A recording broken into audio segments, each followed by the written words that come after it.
रही, इस बात को स्वीकार करना होगा। उस भूमिका में धनबाद, बोकारो, गिरिडीह के लोग थोड़ा आगे दिखे, कोल्हान के लोग थोड़ा आगे दिखे। तो मैं अब आपसे आगे करना चाहता हूँ कि अलग झारखंड राज्य का जो नवनिर्माण होने जा रहा है, अलग झारखंड राज्य में जो नवनिर्माण की आधारशिला रखने जा रहे हैं, इसलिए पलामू प्रमंडल के पीछे ना रहे, ये संदेश दिया है। देखिए, आज 24 साल हो गए अलग झारखंड राज्य के। आज भी एक सवाल, एक खलिहानों में एक आवाज निकलकर सामने आती है कि झारखंड राज्य अलग क्यों गया जाता। भारत हमने अंग्रेजों से आजाद क्यों करवाया, इसका उत्तर मिल गया, लेकिन झारखंड राज्य अलग क्यों हुआ, आज भी इसका उत्तर नहीं मिल पाया। इसका उत्तर इसलिए नहीं मिल पाया है कि बेशक हम लोगों ने नक्शे से काट के अलग झारखंड राज्य लिया है। उस समय तत्कालीन बिहार राज्य से अलग होकर हमने 79,714 वर्ग किलोमीटर की जमीन का टुकड़ा, जिसमें था उस समय 18 जिले हुआ करते थे, एक झारखंड राज्य हम लोगों ने नक्शे से तो काट कर लिया, लेकिन अगर अधिकार की बात करिएगा, हक की बात कीजिएगा, तो आज भी झारखंड के जनमानस को अधिकार नहीं मिला। देखिए, बहुत सारे लोगों ने कहा कि नहीं, ये लड़का बाहर भीतर की बात करता है। हमने उनसे एक ही लाइन कहा कि आप पश्चिम बंगाल जाइए, आप उड़ीसा जाइए, आप तेलंगाना, आंध्र प्रदेश जाइए और किसी एक सरकारी नौकरी का फॉर्म भर के दिखाइए, तो भाई बीडीओ, सीओ, दरोगा कुछ हो तो भर के दिखाइए।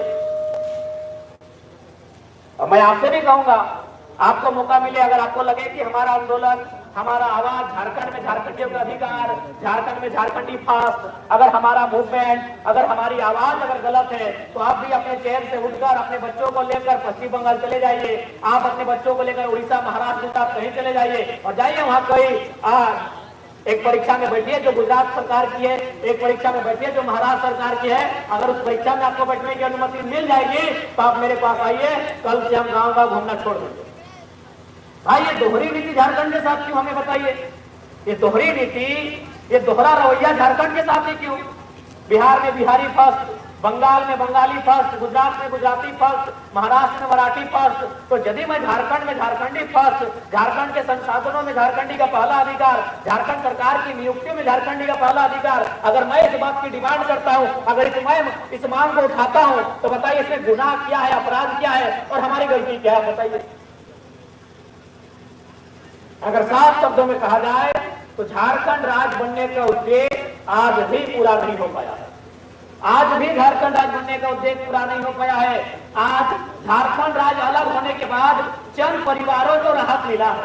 चंद परिवार के लोगों ने यहाँ की सत्ता में कब्जा किया है, यहाँ के साधन संसाधनों में कब्जा किया है। उन परिवार के नाम लेने की आपको आवश्यकता नहीं है, पढ़े लिखे लोग हैं, आपको मालूम है किन परिवारों का कब्जा है। लेकिन एक आम झारखंडी को क्या मिला, क्या व्यवस्था यहाँ?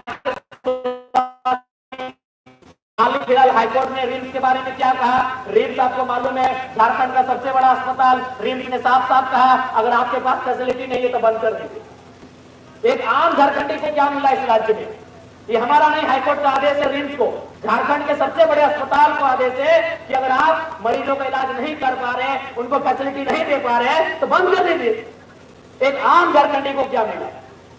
आज जितने भी यहाँ पर पब्लिक यूनिट के सेक्टर है, क्योंकि मैं पलामू के बारे में नहीं जानता, मैं धनबाद बोकारो में बीएसएल है, लिमिटेड है, रांची में एचईसी है, दिल्ली में हिंडाल्को है, टाटा में जमशेदपुर है, और कोयला की जो तमाम योजनाएं हैं, बीसीसीएल है, सीसीएल है, पीसीएल है, सीएमपीडीआई है, यहाँ जितने लोग काम कर रहे हैं, बताइए ये लोग कहां से? उतना तो छोड़िए, हमारे साथ किस प्रकार से शोषण किया जाता है, किस प्रकार हमारे हक अधिकार को छीना जाता है। मैं आपको बताता हूं, एक बात बताइए, सबसे ज्यादा कोयला कहां मिलता है? पूरे भारत देश में सबसे ज्यादा कोयला कहां मिलता है? क्या आपको जानकारी है? अगर नहीं है तो मैं बताना चाहूंगा पलामू वासियों, सबसे ज्यादा कोयला झारखंड में मिलता है। 27% कोयला केवल झारखंड देता है। यही नहीं, कोयला की प्रमुख 8 यूनिट है और कुल मिलाकर 10-11 यूनिट है। उन 8 यूनिट में बीसीसीएल, सीसीएल, ईसीएल, सीएमपीडीआई, ये 4 यूनिट झारखंड में है। लेकिन आपको मालूम है कोल इंडिया का हेडक्वार्टर कहां है? कलकत्ता है। क्यों भाई? अगर 27% कोयला हम लेंगे, गांव हमारा उजड़ होगा, उस गांव के उजड़ने के बाद जो आग लगेगी जिस धरती पर वो हमारी होगी, खेत खलिहान बंजर हमारे होंगे, उस बीमारी से हम प्रभावित होंगे तो कोल इंडिया का हेडक्वार्टर किस लॉजिक से कलकत्ता रहेगा बताइए। क्योंकि आज तक झारखंड में हमारे 24 सालों के इतिहास में कोई लीडर ऐसा नहीं मिला तो झारखंड में जो खनिज संपदा है उसका हिसाब दिल्ली से मांग सके। आपको मैं एक हैरत की बात बताऊंगा। अच्छा, आपको मालूम है सेव कहां से आता है? सेव कहां से आता है पूरे भारत देश में? कश्मीर से, सबको मालूम है। अच्छा, क्या मालूम है कि अगर कश्मीर में यदि सेव का रेट 5 रुपया है तो क्या झारखंड में भी सेव का रेट 5 रुपया होगा? हाँ या ना, इतने में उत्तर दीजिए। नहीं, क्योंकि भाड़ा लगेगा। अगर कश्मीर में 5 रुपया सेव का दाम है तो झारखंड में 10 रुपया होगा। अच्छा बताइए, नारियल कहाँ मिलता है? चेन्नई में, केरल में, तेलंगाना में मिलता है ना। अगर वहां नारियल का रेट 10 रुपया है तो झारखंड में 50 रुपया होगा। सिंपल सा बात है, ये नियम है। लेकिन क्या आपको मालूम है कि झारखंड के कोयले का रेट पूरा इंडिया में है? नहीं मालूम था ना। झारखंड के कोयले का रेट पूरे हिंदुस्तान में एक है। ये मजाक होता है झारखंड के साथ। कश्मीर का सेव पूरे इंडिया में एक रेट नहीं है। नागपुर के संतरे का रेट पूरे इंडिया में एक नहीं है। नासिक के अंगूर का रेट पूरा इंडिया में एक नहीं है। लेकिन झारखंड के कोयले का रेट पूरा इंडिया में एक है। ये हमारा दुर्भाग्य। क्यों पता है? हमारे जो राजनेता हैं उनको अपने परिवार के अलावा कुछ नहीं दिखता। अपने परिवार के अलावा, अपने परिवार की प्रॉपर्टी के अलावा शायद कुछ अगर दिखता तो कम से कम झारखंड के जो जेन्युइन मुद्दे हैं, तो झारखंड के अधिकार की बातें हैं, उनको कम से कम उठाते हैं और उन बातों को रखने का काम करते हैं। तो इसलिए देखिए, ये समय की मांग है। अब अगर आप लोग समय की मांग को समझे या नहीं समझे अलग बात है। ये समय की मांग है, तभी ये कल के लड़के लोग राजनीति में आए नहीं है। हालत खराब करके रख दी है। भले ये पलामू है भाई, यहाँ हमारी अभी उपयोगिता नहीं दिखी है। आप धनबाद बोकारो कदम रखिएगा। जो विधायक सांसद है उनके सपनों में हम आते हैं। यहाँ भी समर्थन है दादा, यहाँ पे भी समर्थन होगा। तो ये समय की मांग है। नहीं तो 29 साल के लड़के, खेलने कूदने वाले लड़के संसद का चुनाव और मुख्यमंत्री का कैंडिडेट नहीं बनते। ये समय की मांग है। ये समय की मांग है। इस बात को स्वीकार कीजिए और इन युवाओं का हौसला बढ़ाइए, इनको समर्थन कीजिए। नहीं तो फिर याद रखिएगा, झारखंड के मुद्दों पे बात करने वाला कोई नहीं रहेगा। आज हम जहां गए, Indian school of democracy Delhi में हम भाग लिए, जेएनयू में हम भाग लिए, दिल्ली की एग्रीकल्चर यूनिवर्सिटी में हम भाग लिए। हर जगह वही मुद्दों को रखे जो अपने भाषण में रखते हैं। बस एक ही को मलाल रह गया कि संसद भवन तक अपनी आवाज नहीं पहुंचा पाए। बस एक ही मलाल हमारा रह गया कि दिल्ली की संसद भवन तक हमारी आवाज नहीं पहुंच पाई। इस बात का हमें मलाल रह गया। लेकिन हमें जहां मौका मिला, जेएनयू में मौका मिला, वहां भी हमने 40 मिनट का जो बात रखा उसमें झारखंड को ही रखा। हमें इंडियन स्कूल ऑफ डेमोक्रेसी में मौका मिला, हमने वहां भी झारखंड का बात रखा। हमें एग्रीकल्चर यूनिवर्सिटी दिल्ली में मौका मिला, हम वहां भी यही बात रखा। हमें देश के नामी चैनल द ललन टॉक में इंटरव्यू लिया गया, हमने वहां भी झारखंड के मुद्दे को रखा।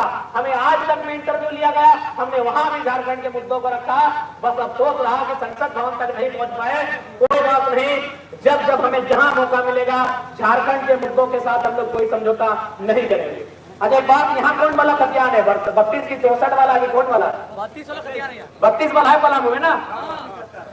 क्योंकि मेरा एक आंदोलन खतियान हमारे स्थानीय नीति भी है। इसको लेकर भी वो लोग बहुत तरह तरह की बातें करते हैं। बहुत सारे मीडिया वाले करते हैं कि नहीं आप तो राज्य को बांटना चाहते हैं। मैं उनसे स्पष्ट कहूंगा कि भाई हम कौन होते बांटने वाले? बांटा तो प्रकृति ने है। कोई गोरा है, कोई काला है, कोई लंबा है, कोई मोटा है। क्या भाई इसी देश में दक्षिण भारत के जो वेशभूषा है क्या उत्तर भारत में मिलती है? नहीं, क्या भाषा परंपरा मिलती है? तो हम कौन बांटने वाले हैं भाई? बांटा तो उसने है जिसने इस जहां को बनाया है। यूरोप चले जाइए, उनकी हाइट 6 फीट है, 6.5 फीट है, 6.25 फीट है। हम 6.25 में ही संतुष्ट हैं। तो हमने कहा बांटा है भैया? ये विधि का विधान है। सबका अपना अपना क्षेत्र है, सबकी अपनी अपनी परंपराएं हैं, सबके अपने अपने गांव हैं। सब अपने अपने क्षेत्र में अपने अपने क्षेत्र का विकास करे, ना कि किसी के क्षेत्र में टांग अड़ाए। हम दुआ चाहते हैं। मैं आपको जानकारी के लिए बताना चाहूंगा, बिहार के एक हाईकोर्ट के जज ने हमें एक फोन किया था जब स्टार्टिंग में आंदोलन हो रहा था। उन्होंने भी समर्थन किया हमारे आंदोलन का। उन्होंने भी साफ साफ कहा बिल्कुल आपकी लड़ाई जेन्युइन है, क्योंकि अगर आप अपने राज्य के लोगों के लिए अगर मुद्दा नहीं उठाएंगे और अगर सारे इंडिया के लोग आपके राज्य की नौकरियों में फॉर्म भरेंगे तो आपके बच्चे उनका मुकाबला नहीं कर पाएंगे। हम कहाँ तैयारी करते हैं? हम खेत खलिहानों में, वो तैयारी करते हैं दिल्ली में, इलाहाबाद में, पटना में, राजस्थान में। कैसे मुकाबला होगा और क्यों मुकाबला करेंगे? क्यों मुकाबला करेंगे? अगर हमें पूरे इंडिया से मुकाबला करना होता है एग्जाम में, जेपीएससी की परीक्षा में, सीजीएल की परीक्षा में, यहाँ की दरोगा और चपरासी की परीक्षा में, तो झारखंड क्यों अलग किए होते? क्यों झारखंड अलग करना? अगर पूरी इंडिया हमारे साथ आकर परीक्षा लिखती, पूरी इंडिया के लोग अगर हमारे साथ आकर हमारी परीक्षा में शामिल होते हैं, तो झारखंड अलग बनाने का कोई उद्देश्य ही नहीं था, कोई मतलब नहीं है। जैसा था रहने देते आप। झारखंड अगर अलग बना है तो किनके लिए बना है, ये बात आपको बतानी है, क्योंकि सीधी बात है, आज भारत देश की आबादी अनुमान 1 अरब 40 करोड़ है। झारखंड की आबादी 3.5 करोड़ है। 3.5 करोड़ झारखंडी भारतीय हैं, लेकिन 1 अरब 40 करोड़ भारतीय झारखंडी नहीं है। समझना होगा चीजों को। हम झारखंडी भारतीय हैं, लेकिन भारतीय झारखंडी नहीं है। और 1.5 अरब की जनसंख्या भारतीय जो है वो झारखंडी नहीं है भैया। लेकिन हमारी जो आबादी है 3.5 करोड़, हम झारखंडी भी हैं प्लस भारतीय भी हैं। लेकिन जो भारत के लोग हैं वो झारखंडी सबके सब नहीं है। बस यही बात तो समझाने आए हैं। और ये हम क्या समझा रहे हैं? भारत के संविधान में साफ साफ लिखा है, India is a country of states. तो जिनको मेरी बात पूरी लगती है, उनमें अगर हिम्मत है तो जाइए भारत के संविधान में संशोधन कीजिए और वहां लिखाइए कि India is a country. India is a country of states, मतलब बिना स्टेट्स के इंडिया नहीं हो सकता है। और ये सच्चाई है, क्योंकि भारत देश विविधताओं का देश है। दक्षिण की विविधता अलग है, पूर्वोत्तर भारत की विविधता अलग है, महाराष्ट्र की विविधता अलग है, गुजरात की अलग है, उत्तर भारत की अलग है, मध्य भारत की अलग है कि नहीं है? अरे उतना तो छोड़िए, हमारा खान पान एक नहीं है, हमारा पहनावा एक नहीं है, हमारा रहन सहन एक नहीं है, हमारी भाषा बोली परंपरा एक नहीं है। अरे उतना तो छोड़िए, हमारे भगवान एक नहीं है। दक्षिण भारत के हिंदुओं की मैं बात करता हूँ। दक्षिण भारत में जिनको उत्तर भारत में कृष्ण के रूप में पूजा जाता है, दक्षिण भारत में अयप्पा के रूप में पूजा जाता है। परंपराएं अलग है। यानी भारत की खूबसूरती है विविधता, उस विविधताओं में एकता। तो इस चीज का अगर हम लोग ख्याल नहीं रखेंगे तो फिर भारत की खूबसूरती पे आप चोट पहुंचाते हैं। आप चले जाइए उड़ीसा में, जाइए, वहां के फॉर्म में साफ साफ लिखा होता है कि अगर आप उड़िया के भाषी हैं, उड़िया का नॉलेज है, तभी आप फॉर्म को भरे। आप पश्चिम बंगाल चले जाइए, वहां भी सेम होता है। लेकिन आप झारखंड के फॉर्म को देखिएगा, यहाँ कहीं नहीं लिखा होता है कि इस फॉर्म को झारखंड के निवासी भरेंगे, भारतीय। पूरे इंडिया को यहाँ निमंत्रण दिया जाता है, जो कि झारखंड के लोगों के लिए नुकसानदायक है। और सबसे ज्यादा नुकसान अगर कहीं हमने देखा है तो पलामू प्रमंडल में देखा है। सारी नौकरियों के हमारे पड़ोसी राज्य के जो भाई हैं आगे ले जाते हैं, उनसे हमारी कोई शिकायत नहीं, हमारी सरकार से शिकायत है, जिसके पास एक पॉलिसी नहीं है। आज की दुर्भाग्य की बात है कि इस राज्य के पास एक पॉलिसी नहीं है। आज अगर हम लोग फुटबॉल का मैच खेलते हैं ना, तो 90 मिनट पेनल्टी के खेल को छोड़ दीजिए, 90 मिनट के खेल को छोड़ दीजिए, 5 मिनट का जो पेनल्टी का खेल होता है उसमें रूल होता है, नियम होता है। तब उतना छोड़िए, अभी हम लोग जो बैठे हैं इसमें रूल है कि बच्चे खड़े हैं, बुजुर्ग लोग बैठे हैं ना, अगर महिलाएं आ जाएंगी तो उनको अलग तरफ रखा जाएगा। एक रूल के तहत हम आधे घंटे की मीटिंग में बैठेंगे तब नियम बनेगा कि पुरुष यहाँ बैठेंगे, बच्चे खड़े रहेंगे, महिलाएं यहाँ बैठेंगे, नियम है। लेकिन झारखंड जो 79,714 वर्ग किलोमीटर में फैला है, जिसमें 24 जिले, 5 प्रमंडल, 32,000 गांव है, बिना नियम के चल रहा है। इसका कोई नियम नहीं है कि झारखंडी कौन है, कोई झारखंडी, कोई रूल नहीं है। हमारे लोग भी रहते हैं बाहर में, एक नहीं लगभग 15 लाख से 20 लाख लोग रहते हैं। कहाँ रहते हैं? महाराष्ट्र में रहते हैं, गुजरात में रहते हैं, कर्नाटक में रहते हैं, तमिलनाडु में रहते हैं, तेलंगाना में रहते हैं, चंडीगढ़ में रहते हैं, दिल्ली में रहते हैं भैया। लेकिन वो प्रवासी के तौर पे जाने जाते हैं। दिल्ली के अलावा, क्योंकि दिल्ली पूर्ण राज्य नहीं है, तो दिल्ली को छोड़कर जो बाकी राज्य हैं, चंडीगढ़ का भी छोड़ दीजिए, चंडीगढ़ चूंकि टेरिटरी है, बाकी जो पूर्ण राज्य है वहां हमारे लोगों की क्या पहचान है? प्रवासी के रूप में है। वहां हमारे लोग कौन सा काम करते हैं? प्राइवेट सेक्शन में काम करते हैं। क्या काम करते हैं? मैक्सिमम मजदूर का काम करते हैं। तो हम भी तो यही कह रहे हैं कि हमारे लोग बाकी प्रदेशों में जैसे रहते हैं, बाकी प्रदेश के लोग हमारे राज्य में उसी प्रकार रहे। लेकिन आप हमारे सिस्टम में कब्जा कीजिएगा, आप हमारे साधन संसाधन में कब्जा कीजिएगा, तो फिर हम क्या करें? झारखंड का झाल बजाने के लिए बना था, झाल बजाते हैं हम लोग। सबसे ज्यादा परावी मंडल का दुर्भाग्य है, हाल ही फिलहाल टीचर की बहाली आई थी, आपके लगभग ओपन टू ऑल कोटा में तो 70 to 80% बाहर के लोग ले गए आपके हिस्से की नौकरियों को। कब तक रहेगा भाई ये सिस्टम? और क्यों रहेगा बताइए? हम जब किसी के हिस्से में नजर नहीं गड़ाते हैं तो कोई हमारे हिस्से में नजर क्यों गड़ाए? तो इसलिए मेरा मानना है आज इस राज्य को एक मजबूत सरकार की आवश्यकता है, जो सबसे पहले ये परिभाषित करे कि यहाँ के मूलवासी कौन है, और यहाँ का जो झारखंडी होने की अर्हता है वो क्या होगी, क्योंकि दो राज्यों की आइडेंटिटी यहाँ संवैधानिक है। भारत का कानून भी कहता है कि कोई व्यक्ति दो राज्यों की आइडेंटिटी को नहीं रख सकता है। हम लोग सभी भारतीय हैं, लेकिन राज्य की आइडेंटिटी एक ही राज्य देता है। अगर हम बिहारी हैं तो झारखंडी नहीं हो सकते हैं, अगर हम झारखंडी हैं तो पश्चिम बंगाल का निवासी नहीं हो सकते हैं, अगर हम पश्चिम बंगाल के हैं तो हम उड़ीसा वाले नहीं हो सकते हैं। ये हमारी आइडेंटिटी है। लेकिन हमारा राज्य एकमात्र राज्य है जिसमें लोग दो दो राज्यों की आइडेंटिटी को खपाते हैं। यहाँ भी वोट करते हैं, अपने राज्य में भी वोट करते हैं, यहाँ भी रिजर्व सीटों पे चुनाव लड़ते हैं, अपने राज्य में भी लड़ते हैं। उदाहरण के लिए कांके सीट से राजस्थान के समरी लाल, आप ओपन सीट में कोई कहीं से लड़ सकता है, ये भारत का नियम है, भारत का कानून है। राहुल गांधी केरल वायनाड से लड़ सकते हैं, लेकिन रिजर्व सीट पे वहीं के लोग लड़ेंगे। लेकिन हमारे राज्य में क्या है, राजस्थान का समरीलाल कांके की रिजर्व सीट से चुनाव लड़ता है। ये हमारा दुर्भाग्य है। बोलने वाला कोई नहीं, बात करने वाला कोई नहीं, चर्चा करने वाला कोई नहीं, क्योंकि झारखंड के जो लीडरशिप है इनमें वो दम नहीं है। ये दम दिखाना भी नहीं चाहते हैं। दम दिखाएंगे तो किससे दिखाएंगे। एक बार ये दम दिखा रहे थे, जिस प्रकार योगी जी अभी देख रहे हैं बुलडोजर तोड़ रहे थे अतिक्रमण को। हमारे जब मुख्यमंत्री हेमंत सोरेन जी थे तो उन्होंने भी बुलडोजर लगाया था हरमू नदी में। जब बुलडोजर हरमू नदी पहुंचा, उन्होंने कहा रोक दीजिए, वहां आलमगीर आलम साहब का कमरा है, जो अभी ईडी में चले गए। ये हमारे मंत्रियों की, हमारे राज्य के विधायकों की कहानी है। ये खुद लूट रहे हैं, तो कैसे लूटते हुए बचाएंगे बताइए। ये खुद कोयला लूट रहे हैं। आज आप देख लीजिए, रांची के जितने भी मंत्री हैं वो धनबाद का चक्कर काटते हैं, इसलिए नहीं कि धनबाद का हाल लेना है, इसलिए कि कोयला का कमीशन लेना है। तो जो लोग लूट में खुद हिस्सेदारी है, वे लोग इस राज्य को लूटने से कैसे बचाएंगे। सिंपल सा बात है। इसीलिए आज पूजा सिंघल नाम की IAS हमारे सामने आती है, छवि रंजन नाम का DC हमारे सामने आता है, जो हमारे राज्य को बिल्कुल दिन दहाड़े लूट रहा है, अरबों करोड़ों रुपए के साथ लूट रहा है। IAS लूट रहे, क्यों? मंत्री लूट रहे हैं। इसलिए अगर झारखंड हमारा है तो यहाँ के खनिज संपदा भी हमारे हैं, यहाँ के तमाम संसाधन हमारे हैं। तो इसलिए आज हमें अपनी आवाज को गूंज करनी होगी। आज हमें अपने बच्चों के भविष्य के बारे में सोचना होगा। आज ये छोटे छोटे बच्चे भले मेरे भाषण को नहीं समझ रहे हैं, लेकिन इनका भविष्य क्या होगा बताइए। आपके पास पॉलिसी नहीं है। आज यही अगर पलामू की मैं बात करूं तो आप कोई खेती बाड़ी करके, कोई साग सब्जी उगा के, कोई अपने घर के बैलों को बेच के पैसे जुगाड़ करता है और अपने बच्चों को हजारीबाग भेजता है। सही बोल रहे हैं।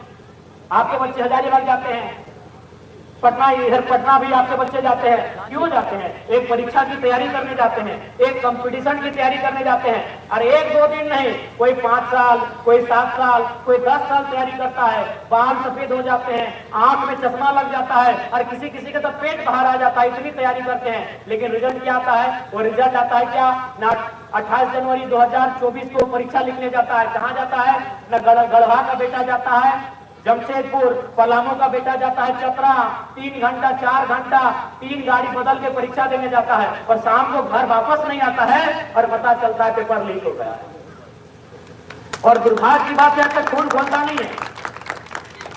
पेपर लीक हुआ तो हुआ, लेकिन दुर्भाग्य की बात है आपका खून नहीं खोलता है। और फिर आप अपने बच्चों को डांटते हैं। क्या बोल के डांटते हैं? कि तुमको MA कराए, तुमको BA कराए, तुमको PhD कराए, तुमको BTech कराए, तुमको MTech कराए। क्या किया बाबू? ये आप गलत बोलते हैं। जब सरकारी वैकेंसी नहीं देगी तो MTech का क्या? सरकारी अगर वैकेंसी नहीं देगी तो PhD का क्या? यानी जहां आपका खून खोलना चाहिए था, सरकार की गलत नीतियों के खिलाफ खुलना चाहिए था, लेकिन आप वहां मौन हो जाते हैं। आपका खून कहां खोलता है?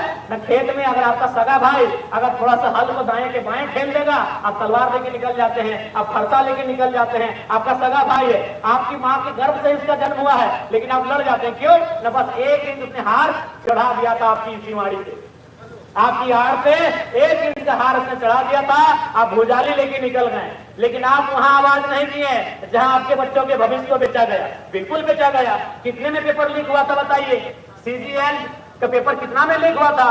27 लाख। कितना में? 27 लाख में। कितने लोग यहाँ बैठे हैं जो 27 लाख में अपने बच्चों को नौकरी खरीद के देंगे? आप छोड़िए, हमारे जितने पुलिसकर्मी भाई लोग हैं उनके भी बच्चे पढ़ रहे हैं, वे लोग भी बताइए कितने लोग 27 लाख में देंगे? कैसे देंगे? आखिर भले ये पुलिसकर्मी सरकारी नौकरी कर रहे हैं, लेकिन इनके पास भी 27 लाख नहीं है कि अपना बेटा बेटी को नौकरी खरीद के देगा। आप वहां आपका खून नहीं खोला। जहां आपका खून खोलना चाहिए, जहां आपका गुस्सा दिखना चाहिए, वहां आपका गुस्सा नहीं दिखता है। जहां आपका गुस्सा नहीं दिखना चाहिए, वहां दिखता है। भाई भाई की लड़ाई में आपका गुस्सा दिखता है, गोतिया भयाज के साथ आपका गुस्सा दिखता है, और नहीं तो बाराती नगर 1 रुपया मीट नहीं मिला तो आपका गुस्सा दिखता है। कुर्सियां उठा के पटक के तोड़ देंगे। आपके बच्चों के भविष्य पे बेच भी देगा तो आपको गुस्सा नहीं दिखता है। ठीक है, अगर गुस्सा सड़क में नहीं दिखाते हैं तो 24 के चुनाव में दिखाइए। ऐसा नहीं कि गुस्सा पटकने से ही दिखता है। हम नहीं बोल रहे विधायक जी को उठा के पटक दीजिए रोड में, इस बार वोट मत दीजिए, मर गए। जैसे एक है ना, एक जोंक होता है, जोंक जानते हैं ना, जो तालाब में मिलता है, जो भैंसिया को लटक लेता है, गुस्सा वहां तो दिखा सकते हैं ना, वहां दिखाइए कम से कम गुस्सा, जो आपके बच्चों की भविष्य की बात नहीं करता है। आज क्या स्थिति है, ठीक है, अभी मैं बात कर रहा हूँ, आप पड़ोसी राज्य बिहार चले जाइए, गूगल कीजिए इंटरनेट में, वहां 68 to 69 बीपीएससी हो चुके हैं।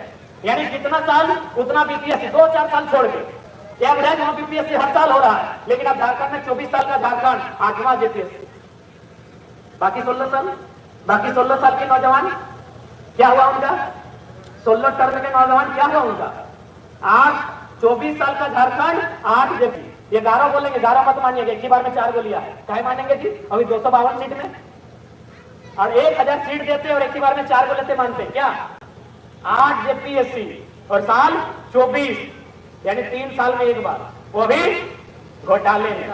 आपको मालूम है नहीं कि एक 5वीं या 4थी या 6ठी जेपीएससी, उसमें सिर्फ नेता लोग का बेटा लोग डीएसपी बनाता, आइडिया है ना, विधायक का रिश्तेदार, सांसद का रिश्तेदार, मंत्री का रिश्तेदार, मालूम है कि नहीं, नाम नहीं ले रहे भैया, ताकि बड़े बड़े लोग हैं, अभी जब हम बड़ा होंगे तब नाम उन लोगों का डायरेक्ट लेंगे, मालूम है ना, बिल्कुल बिल्कुल।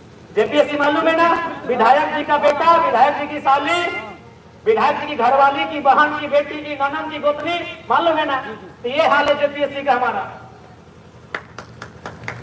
इसलिए आज सही में अगर इस राज्य के निवासी आप हैं, आप अगर जागरूक मतदाता हैं, तो आपको आज देखिए मोटा मोटी, अभी कुछ दिन पहले एक अस्पताल की कहानी आई, इलाज, उसका बेटे का जन्म होने का, बेटा को डिस्चार्ज कर दिया, लेकिन मां को बंधक बना के रखा था। हमारी सरकार जितना ऊर्जा ये नारा लगाने में खर्च कर रही कि जेल का ताला टूटेगा, हेमंत बाबू छूटेगा, आज छूट गए, अच्छी बात है, जितना संसाधन इन्होंने एक व्यक्ति के पीछे लगाया, अगर इतनी ऊर्जा राज्य के सिस्टम में लगाते, स्वास्थ्य की स्थिति है, शिक्षा की क्या स्थिति है, रोजगार की क्या स्थिति है, पलायन की क्या स्थिति है, जो गैर मजरूआ जमीन उसकी क्या स्थिति है, तो ये राज्य हमारा सुंदर होता। लेकिन ये लोग एक व्यक्ति पे सारा फोकस कर रहे हैं। गांडे में उनकी अर्धांगिनी लड़ी, अच्छी बात है, लेकिन सारा सिस्टम उनकी चला गया था। अगर उतना सिस्टम उठ के अस्पताल में चला जाता, उतना सारा सिस्टम उठ के किसी कॉलियरी में चला जाता, आज झारखंड बड़ा सुंदर राज्य होता। लेकिन मैंने पहले कहा, चंद परिवार ने इस राज्य के तमाम संसाधनों में कब्जा किया है, और ये गारंटी है, हम और आप 20 साल संघर्ष कीजिए, किसी पार्टी में 20 साल झंडा उठाइए, पता नहीं आपको प्रखंड अध्यक्ष बनने का मौका मिलेगा कि नहीं। लेकिन कुछ परिवार झारखंड की राजनीति में है, तो 20 साल भी अचानक आएंगे और आके कहेंगे हम है महेंद्र बाहुबली, ये रहा अमरेंद्र बाहुबली, इसको स्वीकार कीजिए। 20 साल बाद बोलेंगे ये है सुरेंद्र बाहुबली, अब इसको स्वीकार कीजिए, और फिर आके बोलेंगे ये है हरेंद्र बाहुबली, इसको स्वीकार कीजिए। यही तो चल रहा है, क्या गलत बोले, क्या यही लोकतंत्र की तस्वीर है, बताइए। तो आज एक नया लड़का जब एक संदेश लेके आया है, एक नया उजाले की गारंटी लेकर आया है, तो मुझे लगता है एक बार हमें आपका आशीर्वाद मिलना चाहिए। बाकी देखिए सोच आपका है, हम लोग दबंग प्रवृत्ति के नहीं है कि धमकाने आए हैं, हम लोग सिर्फ झुका के आपका आशीष मांगने आए हैं। यदि लगे, हमें लगे कि हम लोग निस्वार्थी है, अगर लगे कि हम लोग निश्चल है, मैंने हमें कोई कपट नहीं, हमें कोई छल नहीं है, तो हमारा समर्थन कीजिए। जरा भी आपको क्वेश्चन मार्क आपके दिमाग में आए, नहीं समर्थन कीजिए। हम तो फॉल्स नहीं करने आए हैं, हम तो झारखंड की राजनीति में एक नया मतलब विचार में व्यवस्था की बदलाव को लेकर आए हैं। ऐसा नहीं है कि हमें सांसद बनने का मौका नहीं था, हमें दोनों पार्टी को ऑफर था, एनडीए यूपीए दोनों को ऑफर था। हमको 3 सीट से ऑफर था, रांची से लड़िए, धनबाद से लड़िए, गिरिडीह से लड़िए, और हम पीएचडी का स्टूडेंट है। हम खाली 2 घंटा बैठ के आकलन कर लेते हैं कि एनडीए जीतेगा कि यूपीए जीतेगा, फंड घुमा देते हैं कि सर टिकट दे दीजिए, लोग दौड़ के घर आ जाते। और अभी हम शपथ ले रहे होते हैं, अगर हमको अपना बनने का होता तो 2 सालों में झारखंड में जो मुकाम मैंने हासिल किया है, लोगों को 20 साल लगता।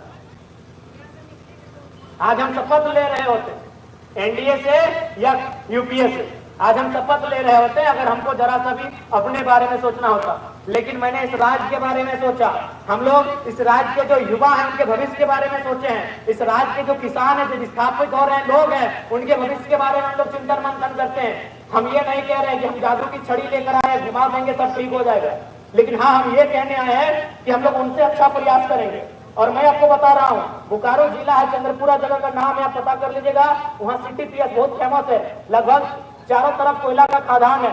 वहाँ एक कंपनी और गांव वालों का विवाद हुआ था। आपको भी मालूम है, कंपनी से लड़ेगा तो 353 का केस होगा। ये आपको भी मालूम है, सबको मालूम है। जमीन आपका है लेकिन केस भी आपको खाना पड़ेगा। तो ठीक वहां भी हुआ, कंपनी से लड़ाई थी, गांव वालों पे केस हुआ।